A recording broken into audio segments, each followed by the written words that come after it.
Bonsoir les amis, on se retrouve ici pour faire des applications sur les projecteurs.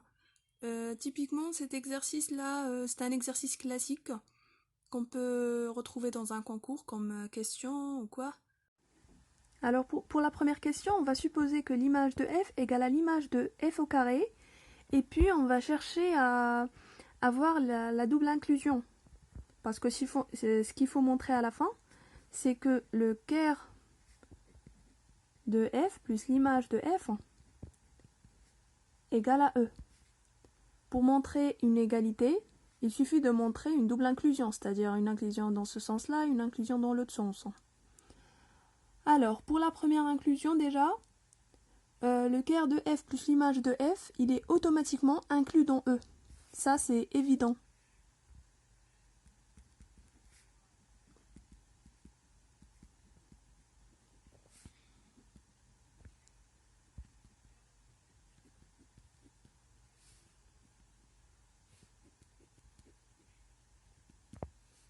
Quitte à montrer l'autre inclusion. Montrer que le e est inclus dans le quart de f plus l'image de f. Alors, c'est-à-dire que si on a pris un élément de e, il faut le trouver qui appartient à ça. Alors, soit x appartenant à e. Et donc, sachant qu'on a déjà supposé que l'image de f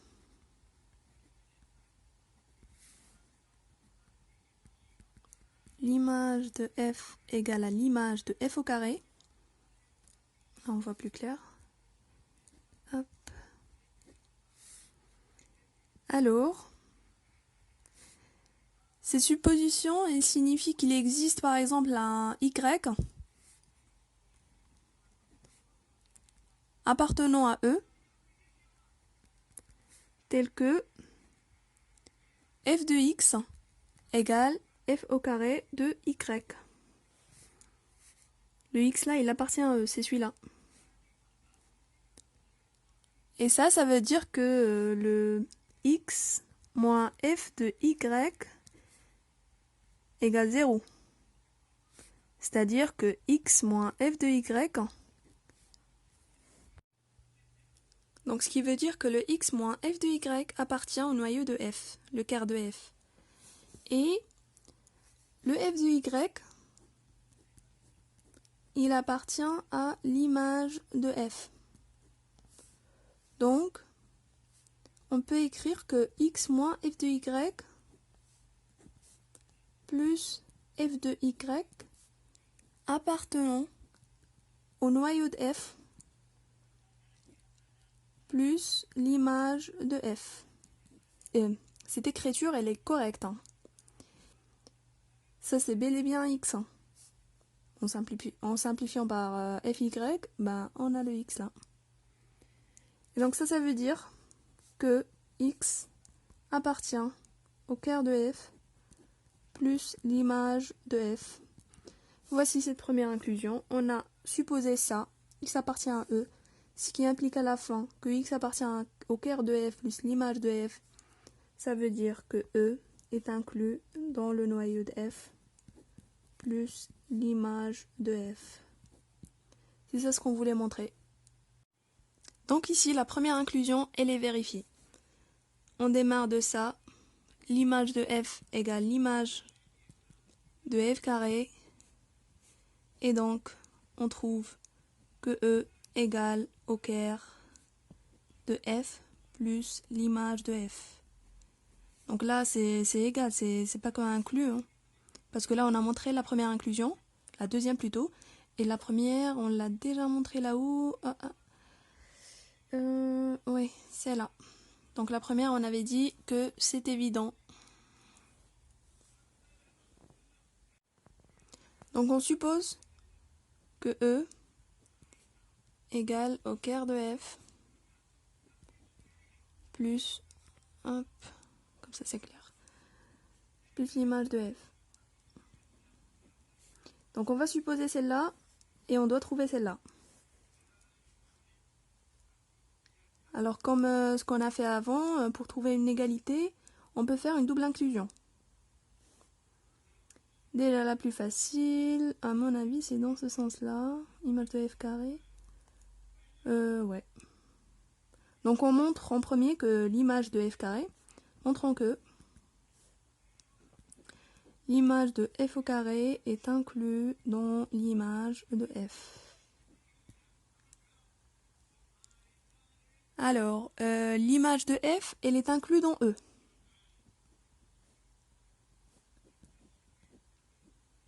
Ça, on le connaît. F appartient à L de E. Là-dessus, il n'y a pas de problème. Donc, on peut dire que f de l'image de f, il est inclus dans f de E. Et ben voilà, c'est trouvé. Alors là, il suffit de montrer que l'image de f est inclue dans l'image de f au carré. Alors on prend x, qui appartient à l'image de f, y qui appartient à E, tel que, alors le x égale à f de y. Là on est bien d'accord, hein. J'ai juste exprimé ça. Donc on peut écrire le y, alors on peut écrire que y il est égal à a plus f de b, tel que a appartient au caire de f et b il appartient à E. Là, on n'a rien fait de compliqué, on a juste exprimé le y. Il peut très bien être une image d'un b qu'on ne connaît pas, mais qui appartient à E. Ça veut dire que notre x, qui était là, il est égal à f de y, et ce y, il est égal à a plus f de b. Sachant que f, il appartient à L de E, f est linéaire, machin, machin. Donc, on peut très bien écrire que cette expression elle est égale à f de a plus f au carré de b. Et sachant que a elle appartient au caire de f, ça veut dire que f de a égale 0. Donc on n'a que le f au carré de b qui reste. Ça veut dire, et le f au carré de b il appartient à l'image de f carré. Parce que l'image de f carré s'écrit tout simplement sous forme de f au carré de quelque chose, hein, f au carré de b par exemple. Ce qui veut dire qu'on a pris un x qui appartient à l'image de f, et on finit par toute cette expression qui appartient à l'image de f carré, et toute cette expression est égale à x. Ça veut dire que x appartient à l'image de f, c'est ce qu'on a supposé, et on se retrouve avec x appartient à l'image de f carré. Bah, ça veut juste dire que l'image de f, il est inclus plutôt, hop, dans l'image de f au carré. On a montré cette inclusion, auparavant on a montré l'autre inclusion. Il est où, hop, ici. L'image de f carré est inclue dans l'image de f. L'image de f, il est inclus dans l'image de f carré, ce qui veut dire qu'ils sont égaux. Et voilà, donc on a montré les deux implications. C'est fini. On doit montrer que le caire de f égale à le caire de f carré si et seulement si l'intersection du caire de f et de l'image de f égale au singleton 0. Alors, ce qui saute aux yeux, c'est que le singleton 0, il est inclus dans le caire de f inter l'image de f.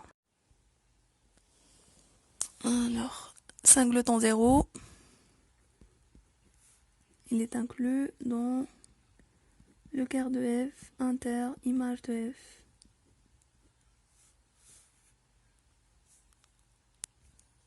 Ça déjà, c'est ce qui est très évident. Et puis, le caire de f carré, le caire de f plutôt, il est inclus dans le caire de f carré. Parce que si on suppose soit x qui appartient au caire de f,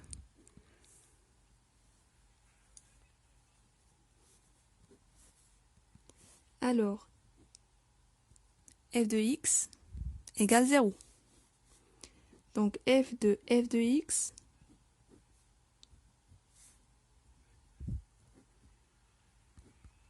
qui est égal à f carré de x égale à f, remplaçant le f de x par 0, de 0, et comme f il est linéaire, ben, c'est égal à 0. Du coup, le quart de f, il est inclus dans le quart de f carré.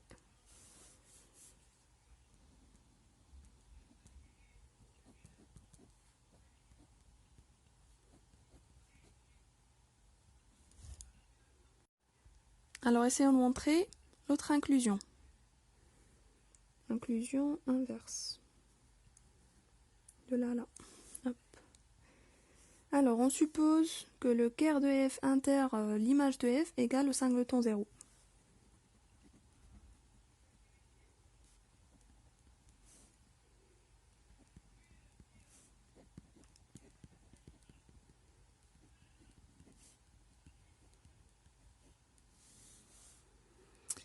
Et on suppose que x appartient au quart de f au carré. Parce qu'on veut passer de là à là. Alors, ce qui veut dire qu'on a f de x qui appartient à cette intersection.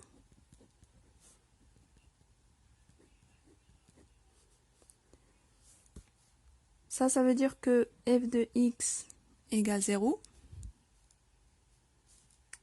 Et ceci veut dire que x appartient au quart de f. Et voilà ben, ce qu'il fallait démontrer là. X appartient au quart de f au carré. On se retrouve avec x appartient au quart de f, ce qui veut dire que quart de f carré est inclus dans le quart de f. Et précédemment, on a montré l'inverse, quart de f inclus dans le quart de f carré. Du coup, on a montré l'égalité. Alors, la seule chose qui reste à montrer, c'est que le quart de f inter image de f est inclus dans le singleton 0. C'est la dernière inclusion à montrer dans cette question-là.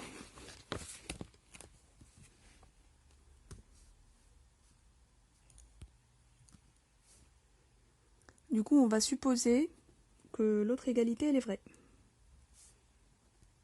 Supposons que le quart de f, il est égal au quart de f carré.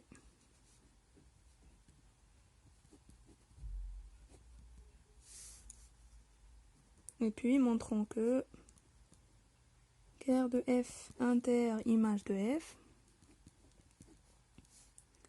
il est inclus dans le singleton 0. Voilà.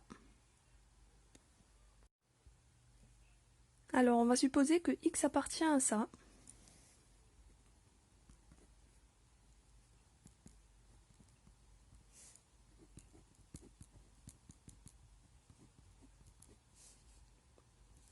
Y appartient à E,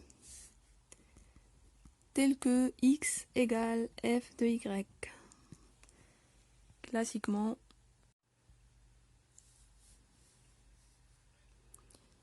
ce qui veut dire que f de x égale f au carré de y.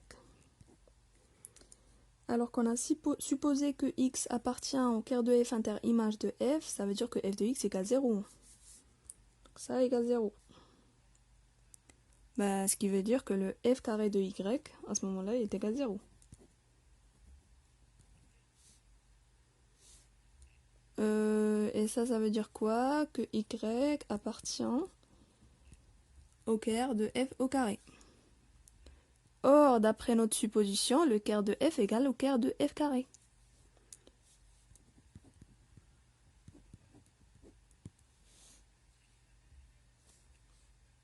Du coup, y, il appartient aussi au quart de f. Ben, ça veut juste dire que le f de y, il est nul. Or, le x, il est égal au f de y. Donc, le x aussi, je ne sais plus où on l'a mis. X égale f de y, hop, c'est là. Donc, x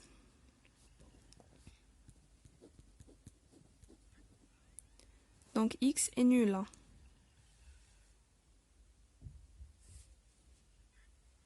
Donc, voilà.